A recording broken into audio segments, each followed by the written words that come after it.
Today, we're investigating one of the most explosive, controversial, and heavily debated 8-word statements ever recorded in human history. We are looking closely at a moment where a single sentence nearly caused a literal, immediate execution right in the middle of Jerusalem. Let's dive right in. To set the stage, let me share a really relatable anecdote.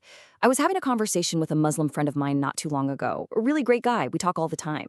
And during our chat, he confidently looked at me and said, "Jesus never claimed to be God. That's a later Christian invention." And honestly, in that exact moment, I kind of froze. I just stood there. I completely drew a blank. Even for someone who studies these texts, that happens. But it perfectly sets up the central mystery of our explainer today. Did Jesus actually claim to be divine, or is that just some historical misunderstanding? That exact feeling of drawing a blank is why we're digging into this material in the first place. In the source texts, specifically 1 Peter 3:15, there's a call to always be ready to make a defense to everyone who asks you to give an account for the hope that is in you. That word defense comes from the Greek word apologia. It's where we get the term apologetics. Now, that doesn't mean apologizing. It literally means giving a reasoned defense for your faith, providing a logical, structured answer for what you believe. And that is exactly what we're doing today, looking at the source texts, reasoning through them, and figuring out exactly what is being claimed. Part 1. The crime scene. The incident in John chapter 8. Okay, picture this. We are looking at an incident recorded in the Gospel of John, chapter 8. Jesus is in Jerusalem during the Feast of Tabernacles, and he's locked in this incredibly heated public debate with the religious leaders of Israel. Suddenly, he claims that the patriarch Abraham actually rejoiced to see his day. Now notice the sheer, utter logical confusion of the religious leaders in their response here. In John 8:57, they correctly point out basic human biology and historical timelines. They basically say, look, you aren't even 50 years old yet. How on earth could you have seen Abraham? Because, of course, Abraham lived roughly 2 millennia prior to this exact moment. To these highly educated Pharisees, this claim sounded absolutely absurd. The tension in that courtyard is so thick you could cut it with a knife. But Jesus doesn't back down. Instead, he delivers an answer that nearly got him killed right on the spot. I'm going to read this slowly from the NASB 2020 translation, because every single word here matters. In John 8:58, Jesus says, "Truly, truly, I say to you, before Abraham was born, I am." Part 2, the clues, unpacking the divine name. Now, if you read that quote and just think, oh, Jesus is saying he's older than Abraham, you're completely missing the grammatical and historical reality of the text. To really grasp the gravity of John 8:58, we have to connect it to a massive event in the Old Testament. Back in Exodus chapter 3, Moses is standing at the burning bush, the one that's on fire but isn't burning up. God speaks from it, commissioning Moses to lead Israel out of Egypt. Moses asks God, "If they ask me what your name is, what should I tell them?" And God answers in Exodus 3:14, "I am who I am. Thus you shall say to the sons of Israel, I am has sent me to you." Jesus was intentionally, directly connecting his words in that temple courtyard to the burning bush. He was openly claiming the identity of the God of the Old Testament. So breaking down the language here is absolutely crucial. In Hebrew, that phrase from the burning bush is ehyeh asher ehyeh. It's rooted in the Hebrew verb to be. In the Greek text of John, Jesus uses the phrase ego eimi. Both of these mean the exact same thing, God's self-given name, pure, eternal existence. God didn't say to Moses, I was or I will be. He said, I am. It denotes an existence that is always present, never beginning and never ending. By using this exact phrasing, Jesus was claiming pre-existence, meaning existing before physical birth, and in his case, before all creation. He is stepping entirely outside the bounds of human time. The first-century Jewish audience surrounding Jesus, they understood exactly what was happening. These folks were exceptionally well-versed in their scriptures. They knew he was putting himself in the place of YHW, the covenant name of God. By the way, whenever you're reading and you see the word Lord written in all capital letters in your English Bible, that's translating YHW. It is the most sacred name in Judaism. So sacred, in fact, the devout Jews wouldn't even speak it aloud. And yet here's Jesus standing right in the temple courts, effectively saying, yeah, that is me. Which brings us to a slightly humorous but seriously revealing question. Do you stone someone just for being old? Because look at what happens in the very next verse, John 8:59. The crowd immediately picks up rocks to throw at him. They tried to execute him on the spot. Now think about it. If Jesus had just used poor grammar to say, I'm a very old senior citizen, older than Abraham, people might laugh at him, right? Or call him crazy.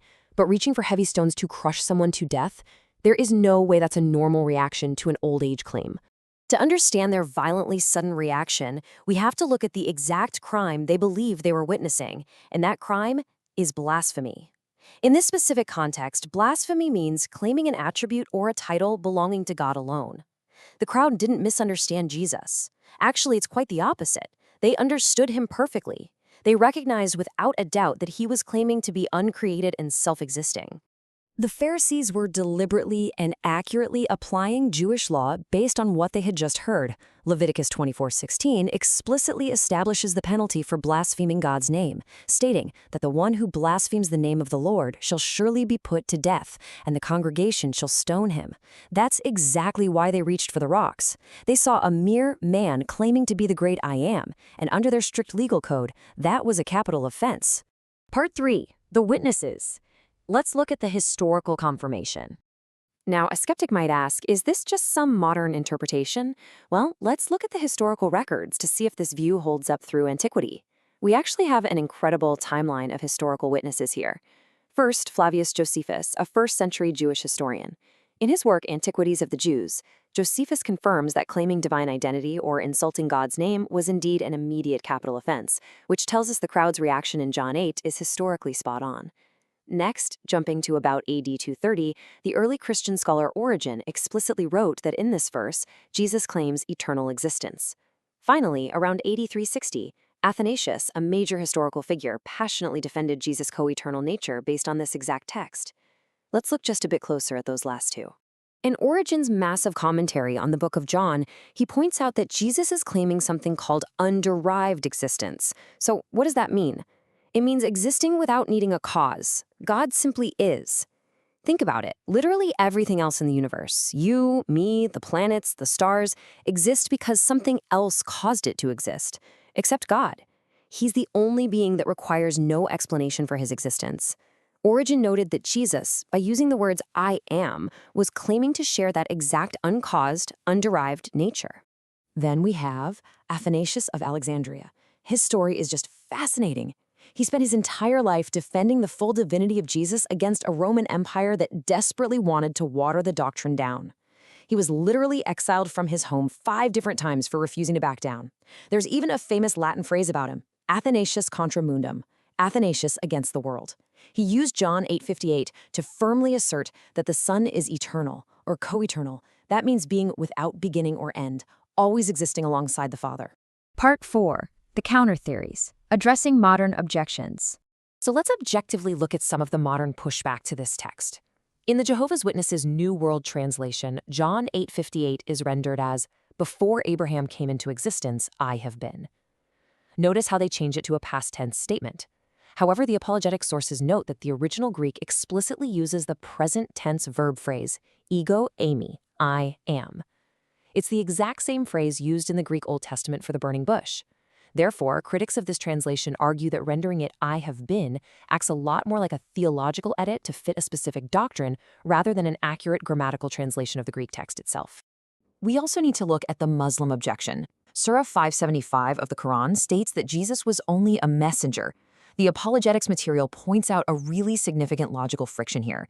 If Jesus was only a messenger, then utilizing the I am title right there in the temple would make him the most blasphemous prophet in Israel's entire history. No prophet in the history of Israel ever stood in the temple courts and used God's sacred covenant name for themselves. So, from this analytical perspective, the historical record in John severely complicates the idea that he was merely a standard prophet. Part 5. The verdict. Evaluating the evidence. So what does this all mean? The sources argue that the linguistic evidence, the historical context, and the logical realities of the text leave no comfortable middle ground. You can't really read this passage and just walk away saying, oh, Jesus was just a really good moral teacher. This brilliantly illustrates what is famously known as C.S. Lewis's trilemma, which he detailed in his book Mere Christianity. Lewis argued that we're basically forced into one of 3 distinct choices. Number 1, he is Lord. He is exactly who he claims to be, the divine, eternal I am. Number 2, he is a liar. He deliberately deceived the people of Israel. Or number 3, he is a lunatic. He was genuinely out of his mind. The text simply doesn't give us the option of calling him just a great human philosopher. And that brings us to our final, really compelling thought for today. The text of John 8 forces a decision, and it asks the exact same question today that it did 2,000 years ago. Who do you say that I am? I highly encourage you to go read John chapter 8 in context for yourself. Watch the argument build, see the tension rise. And if this sparked your curiosity, be sure to join us for our next explainer, where we're going to travel back to the very beginning of John's prologue to investigate the phrase, "In the beginning was the Word, and the Word was God." Keep learning, keep questioning, and we'll see you then.